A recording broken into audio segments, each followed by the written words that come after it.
Hello friends, मैं Shubh Sharma from Bright Star Career Classes आपका welcome करते हैं। तो स्टूडेंट्स, आज का हमारा लेक्चर पार्ट 2 है chapter first chemical reaction and equations class 10th के बारे में। स्टूडेंट्स, लास्ट लेक्चर में हम लोगों ने पढ़ा था introduction of chemical reactions and equation. उसमें हमने केमिकल रिएक्शन को पूरा डिफाइन करा था, पूरा समझा था उसको, एंड इक्वेशंस को हमने डिफाइन करा था। और लास्ट टॉपिक हमारे पार्ट 1 का था इक्वेशन, केमिकल इक्वेशन का। तो स्टूडेंट्स, आज हम लोग स्टार्ट करेंगे केमिकल इक्वेशन से आगे का टॉपिक। तो स्टूडेंट्स, केमिकल इक्वेशन के दो पार्ट्स होते हैं हमारे पास। Part number 1 reactants and part number 2 products. यानी कि क्या आप जब आप एक केमिकल रिएक्शन को लिखते हो तो उसमें एक होता है आपका रिएक्टेंट्स, नाम से थोड़ा सा आपको आइडिया लग भी रहा होगा। रिएक्टेंट्स यानी कि जो केमिकल रिएक्शन में रिएक्ट करते हैं, कंबाइन होते हैं विद ईच अदर, उन्हीं सब्सटेंसेस को हम लोग बोलते हैं रिएक्टेंट्स। जैसे हम बोलते हैं हमने कार्बन और ऑक्सीजन को कंबाइन करा, तो carbon and oxygen are reactants. Clear students? These substances which combine or react are known as reactants. वो सब्सटेंस जो केमिकल रिएक्शन में रिएक्ट करते हैं और कंबाइन होते हैं एक दूसरे के साथ, उन्हीं सब्सटेंसेस को स्टूडेंट्स हम बोलते हैं रिएक्टेंट्स। आप यहां देख सकते हो, पूरा इसको डिफाइन करा। Clear? Reactants are always written on left hand side. Chemical equation के दो साइड होते हैं, एक लेफ्ट हैंड साइड और एक राइट हैंड साइड। तो स्टूडेंट्स, आपको हमेशा रिएक्टेंट्स को लेफ्ट हैंड साइड पे ही शो करना है, लिखना है। Clear students? तो ये था हमारा reactants, the substances which combine और रिएक्ट, जो कंबाइन हो रहे हैं और रिएक्ट हो रहे हैं। जैसे हमने क्या बोला, हमने कार्बन और ऑक्सीजन को कंबाइन करा, तो इन सब्सटेंसेस में स्टूडेंट्स केमिकल चेंज आएगा, और उस केमिकल चेंज आने के बाद एक नया substance with new properties create होगा। तो वो नया सब्सटेंस किससे बना? आपके एलिमेंट से, आपके सॉल्यूशन से। तो वो जो एलिमेंट्स हैं, वो जो सॉल्यूशन है जिनमें केमिकल चेंज आता है इन अ केमिकल रिएक्शन, स्टूडेंट्स, उन्हीं को हम बोलते हैं रिएक्टेंट्स। क्लियर? जैसे आपको यहाँ पे मैं एक एग्जांपल लिख के देख लेते हैं। जैसे हमने बोला H2 plus O2 reaction 2H2O।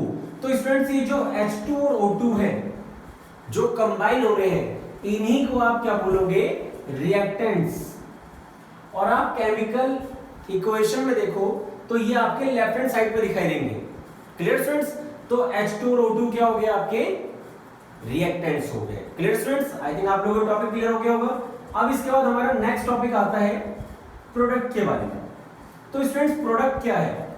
कोई भी जब स्टूडेंट्स हम केमिकल रिएक्शन परफॉर्म करते हैं तो उस केमिकल रिएक्शन का कुछ रिजल्ट आता है, यानी कि हमारा एक न्यू सब्सटेंस क्रिएट होता है, वहां पे बन के तैयार होता है।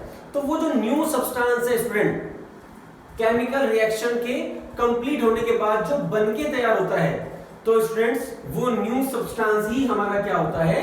प्रोडक्ट होता है। हमने C+O2 करा, तो जो CO2 बना कंबाइन होने के बाद, वो CO2 हमारा क्या होगा? प्रोडक्ट होगा। और स्टूडेंट, केमिकल इक्वेशन में आप प्रोडक्ट को हमेशा राइट हैंड साइड पे लिखोगे, हमेशा। जैसे हमने अभी यहां पे क्या लिखा था? H2 plus O2 2H2O। तो स्टूडेंट, जो 2H2O है, ये है आपका प्रोडक्ट। और ये किस तरफ लिखा हुआ है? आपके कौन साइड में है? राइट हैंड साइड पे। लेफ्ट हैंड साइड पे कौन है आपका? रिएक्टेंट्स। Clear students? जिन सब्सटेंसेस में केमिकल चेंज होता है वो हो गए आपके रिएक्टेंट्स। और केमिकल चेंजेस के बाद जो new substance with new different property बनता है, उस सब्सटेंस को आप बोलते हो प्रोडक्ट। Clear students? तो ये थी हमारी दो डेफिनेशन रिएक्टेंट्स की एंड प्रोडक्ट्स की। हमने इसका एक और एग्जांपल लिया, यहाँ पे हमने एग्जांपल लिया, हमने Zn एलिमेंट होता है जिंक, उसको हमने ऐड करा H2SO4 यानी कि सल्फ्यूरिक एसिड के साथ। तो स्टूडेंट्स ये जो Zn और हमारे H2SO4 है स्टूडेंट्स, ये होंगे हमारे रिएक्टेंट्स, और इनके कंबाइन होने के बाद आप यहां पे देखोगे बना ZnSO4, एक new substance with new different property. तो ये होगा हमारा प्रोडक्ट, एंड साथ में ये क्या रिलीज करेगा, हाइड्रोजन गैस। तो H2 और ZnSO4 हमारे प्रोडक्ट हुए, और Zn प्लस H2SO4 ये हमारे रिएक्टेंट्स हुए। रिएक्टेंट्स को हमने लेफ्ट हैंड साइड पे लिखा है और प्रोडक्ट को हमने राइट हैंड साइड पे लिखा है स्टूडेंट्स, क्लियर। तो ये था हमारा रिएक्टेंट्स और प्रोडक्ट के बारे में स्टूडेंट्स। अब इसके बाद हमारा अगला स्टेप जो आता है वो आता है हमारा नेक्स्ट टॉपिक पे, बैलेंस्ड केमिकल इक्वेशन।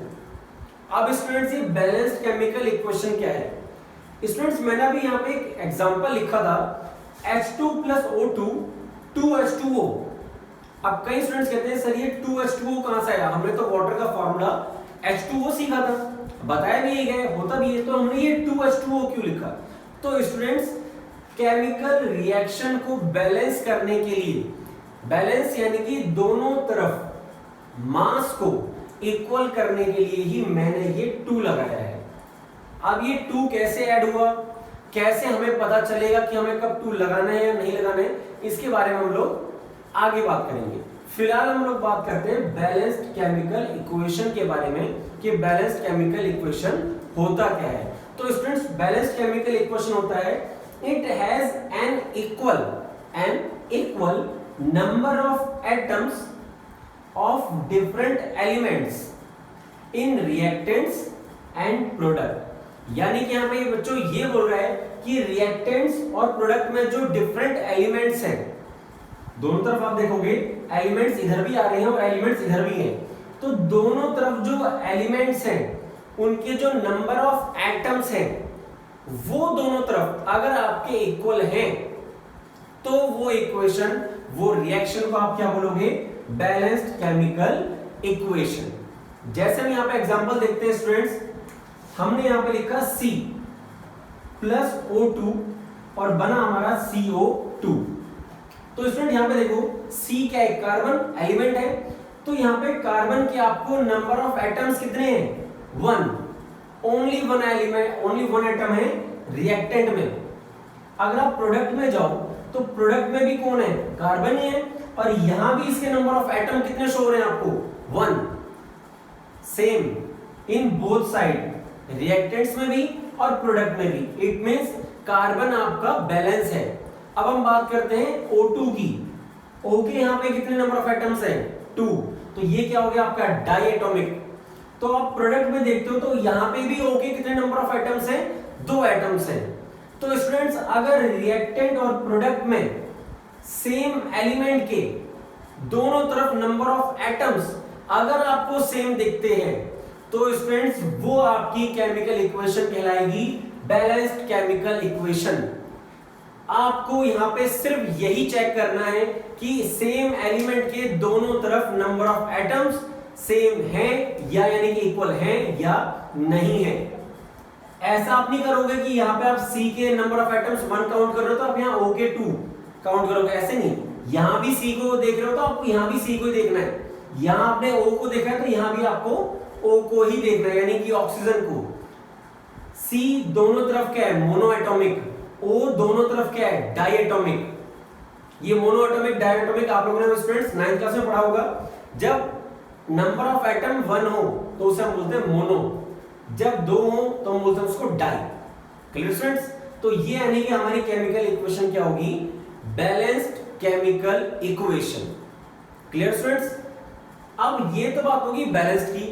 अब अगला हमारा क्वेश्चन ये आता है कि हमें अनबैलेंस्ड केमिकल इक्वेशन का कैसे पता चलेगा।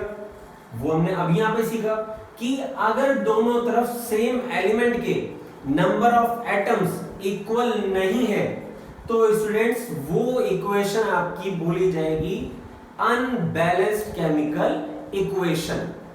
क्लियर स्टूडेंट्स, सेम एलिमेंट के अगर दोनों तरफ नंबर ऑफ एटम्स इक्वल नहीं होंगे तो वो इक्वेशन होगी अनबैलेंस्ड केमिकल इक्वेशन।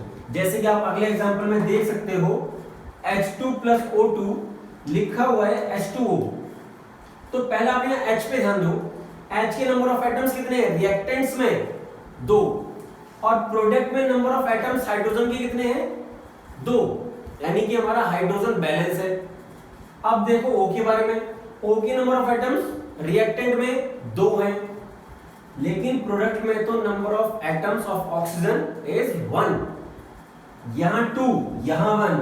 तो यहीं से हमारा शो क्या होता है कि ये जो केमिकल इक्वेशन हमने लिखी है ये अनबैलेंस्ड केमिकल इक्वेशन है, इसको आपको बैलेंस करना पड़ेगा। कई बार जैसे आपने अभी मैंने यहाँ लिखा था 2H2O, तो यहां से अब आपको क्लियर होना शुरू हुआ कि मैंने 2 क्यों लिखा है। हम इसको ऐसे भी तो छोड़ सकते हैं, लिखा तो H2O ही है ना, तो स्टूडेंट्स हम इसको ऐसे नहीं छोड़ सकते। क्यों नहीं छोड़ सकते स्टूडेंट्स? आपको 9th क्लास में आपने लॉ पढ़ा था, law of conservation of mass. Mass neither be created nor be destroyed. Mass को ना तो आप बना सकते हो ना ही आप उसको डिस्ट्रॉय कर सकते हो, वो सिर्फ एक फॉर्म से दूसरी फॉर्म में ट्रांसफर हो सकता है। तो स्टूडेंट्स आप एक बात सोचो कि जब H2 और O2 के जो नंबर ऑफ मास यहाँ पे होगा, जब आपने इन दोनों को कंबाइन करा तो वो जो एक नया प्रोडक्ट बनेगा मास तो उसका भी वही होना चाहिए ना।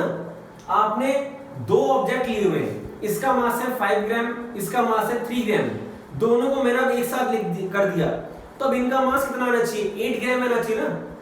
लेकिन अभी हम बोलते हैं ये 5 ग्राम है ये 3 ग्राम, दोनों को कंबाइन करने के बाद अगर रिजल्ट आया आपके सामने 4 ग्राम, इट मींस ये जो आपकी इक्वेशन है ये क्या हो जाएगी अनबैलेंस्ड केमिकल इक्वेशन।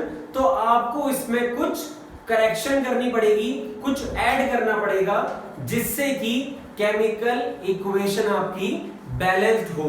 तो अब हम यहाँ पे जो हमारा नेक्स्ट टॉपिक स्टार्ट होगा स्टूडेंट्स, हम उसमें वो ही सीखेंगे कि किसी भी केमिकल इक्वेशन को आप बैलेंस कैसे करते हो। क्वेश्चन एक कई बार बच्चों के मन में आता है कि हम किसी भी अनबैलेंस्ड केमिकल इक्वेशन को बैलेंस क्यों करते हैं, क्यों जरूरी है। क्यों जरूरी है स्टूडेंट्स? क्योंकि मास को आपको रिएक्शन से पहले और रिएक्शन के बाद दोनों तरफ आपको इक्वल ही रखना है, उसे आप चेंज नहीं कर सकते कि रिएक्टेंट्स में आपका मास अलग आएगा और प्रोडक्ट में आपका मास अलग आएगा। अगर अलग आपने लिख दिया तो आपका लॉ ऑफ कंजर्वेशन ऑफ मास का जो लॉ है वो इस पर अप्लाई नहीं होगा और वो पॉसिबल ही नहीं है। तो इसी वजह से स्टूडेंट्स हमें कुछ स्टेप्स में इसमें कुछ ऐड यानी कि मल्टीप्लाई करना पड़ता है किसी भी केमिकल इक्वेशन को बैलेंस्ड करने के लिए। क्लियर? इसको मैंने अगली लाइन में बच्चों लिखा भी है, unbalanced chemical equation has unequal masses various elements in reactants and product. जो अनबैलेंस्ड केमिकल इक्वेशन होगी स्टूडेंट्स उसमें रिएक्टेंट और प्रोडक्ट में जो एलिमेंट्स हैं अलग अलग, उनके मास भी आपको अलग ही दिखेंगे। जैसे आप यहाँ देख सकते हो, यहाँ O2 का मास कितना होगा 32 कैसे होगा? एक ऑक्सीजन का मास होता है 16, तो O2 का क्या हो गया डाई, तो डाई में से मतलब क्या हो गया 2 ऑक्सीजन, तो 2 ऑक्सीजन का मास कितना हो जाएगा 32। तो स्टूडेंट यहाँ पे तो आपने 32 ग्राम ऑक्सीजन को ऐड करा, लेकिन जब आप प्रोडक्ट में गए तो यहाँ O का मास कितना रह गया सिर्फ 16, ऐड करा 32, प्रोडक्ट में आ रहा है 16, पॉसिबल नहीं है। यानी कि ये क्या है आपकी अनबैलेंस्ड है और अनबैलेंस्ड आपको क्या करना पड़ेगा बैलेंस करना पड़ेगा। तो स्टूडेंट्स हम लोग अगले लेक्चर में सीखेंगे कि अनबैलेंस्ड केमिकल इक्वेशन को बैलेंस्ड कैसे करा जाता है। एक बात आपको और बताऊंगा स्टूडेंट्स, अनबैलेंस्ड केमिकल इक्वेशन को आप एक नाम से और बुलाते हो और वो होता है स्केलेटल केमिकल इक्वेशंस। यानी कि कहीं पर अगर अनबैलेंस्ड की जगह आपको नाम दिखे स्केलेटल, तो बच्चों दोनों का मतलब सेम ही होता है।